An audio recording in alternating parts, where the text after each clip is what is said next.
வணக்க மக்களே, welcome to the ஃபென்சர் show. இன்னைக்கு ஷோவில் நம்ம பார்க்க போகிறது டாக்கு மகாராஜா அப்படின்ற ஒரு தெலுங்கு மூவியோட ரிவ்யூ. இந்த படம் ஆல்ரெடி தேட்டர்ஸில் ரிலீஸ் ஆன ஒரு படம். இப்போ இந்த படம் தமிழ் டப்பிங்கோட நெட்ஃப்ளிக்ஸ் ஓடிடி ஆப்பில் அவைலபிளாக இருக்குது. இந்த படத்தில் நம்ம பாலையா தான் லீட் கேரக்டர் ப்ளே பண்ணியிருக்காரு. பாலையா படத்தில் நம்ம என்ன எதிர்பார்க்க போகிறோம்? ஒரு ஆக்ஷன் கலந்த மாஸ் கமர்ஷியல் மூவி தான். அதே மாதிரியான ஒரு படமாக தான் இந்த படமும் எடுத்திருக்காரு. இந்த படத்தோட கதை அப்படின்னு பார்த்தீங்கன்னா, ஸ்டார்டிங்லேயே ஒரு எஸ்டேட்டை காட்டுறாங்க. அங்கே ஒரு பணக்கார ஃபேமிலியை சேர்ந்த ஒரு சின்ன பொண்ணு ஒரு கிரைமை பார்த்துடுறா. அதாவது அனிமல் போச்சிங் ரிலேட்டடாக ஒரு கிரைம் ஒன்று நடந்துட்டுருக்கு. அதை பார்த்துடுறா.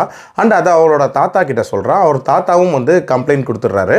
அந்த அனிமல் போச்சிங் கிரைமை பண்ணக்கூடிய ஒரு நபரே ஒரு பெரிய அரசியல்வாதி, அந்த ஊரோட எம்எல்ஏ அப்படின்னே சொல்லலாம். ஸோ அதனால் இந்த ஃபேமிலிக்கு பெரிய ஆபத்து வருது அப்படின்ற மாதிரியான ஒரு சூழ்நிலை இருக்குது. அதுலேயும் அந்த சின்ன பொண்ணுக்கு பெரிய ஆபத்து வரப்போகுது. ஸோ அந்த சின்ன பொண்ணை காப்பாற்றுறதுக்காக வரக்கூடிய ஒரு நபர் தான் நம்ம பாலையா.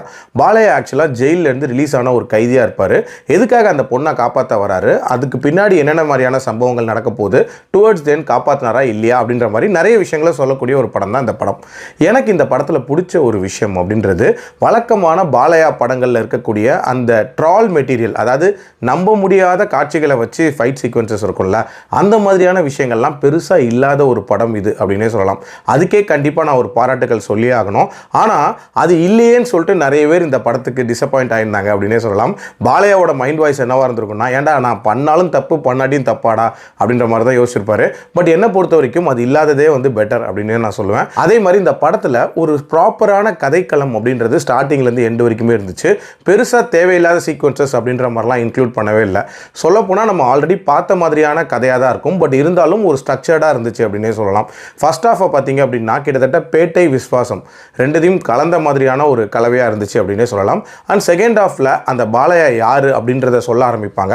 அதோட அந்த இனிஷியல் போர்ஷன்ஸ் அப்படின்றதெல்லாம் ஓரளவுக்கு இன்ட்ரெஸ்டிங்காகவே இருந்துச்சு. பட் ஒரு கட்டத்துக்கு மேலே பெருசாக சுவாரஸ்யமே இல்லாத செகண்ட் ஹாஃப் அப்படின்ற மாதிரி தான் போச்சு. வில்லன்களும் பெருசாக பவர்ஃபுல்லாலாம் இருக்க மாட்டாங்க. அண்ட் ரொம்ப மெலோட்ராமேட்டிக்காக நிறைய காட்சிகள் அப்படின்றத அமைச்சிருப்பாங்க. இன்ஃபேக்ட் ஒரு சில இடத்துலலாம் நமக்கு பரிதாபம் வரணும், பட் பெரிய லெவலில் ஒரு இம்பேக்ட் அப்படின்றதெல்லாம் கிரியேட் ஆகவே இல்லை. அண்ட் டுவர்ட்ஸ் தென் நம்ம எதிர்பார்த்த மாதிரியான ஒரு முடிவாக தான் இருந்துச்சு அப்படின்னே சொல்லலாம். கண்டிப்பாக இன்னுமே வித்தியாசமாக அந்த போர்ஷன்ஸ் அப்படின்றதெல்லாம் பண்ணியிருந்திருக்கலாம்.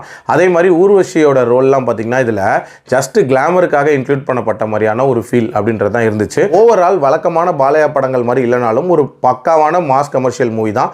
பட் இருந்தாலும் புதுமை அப்படின்றதெல்லாம் பெருசாக இல்லவே இல்லை. டைம் இருந்தால் வேணால் ட்ரை பண்ணி பாருங்கள். என்னோட ரேட்டிங் இந்த படத்துக்கு 2.8 out of 5. அடல்ட் கண்டென்ட்டை பொறுத்த வரைக்கும் வயலண்டான காட்சிகள் இருக்கும். அதுக்கேற்ற மாதிரி பிளான் பண்ணிக்கோங்க. மீண்டும் அடுத்த விமர்சனத்தில் சந்திக்கிறேன். நன்றி, வணக்கம்.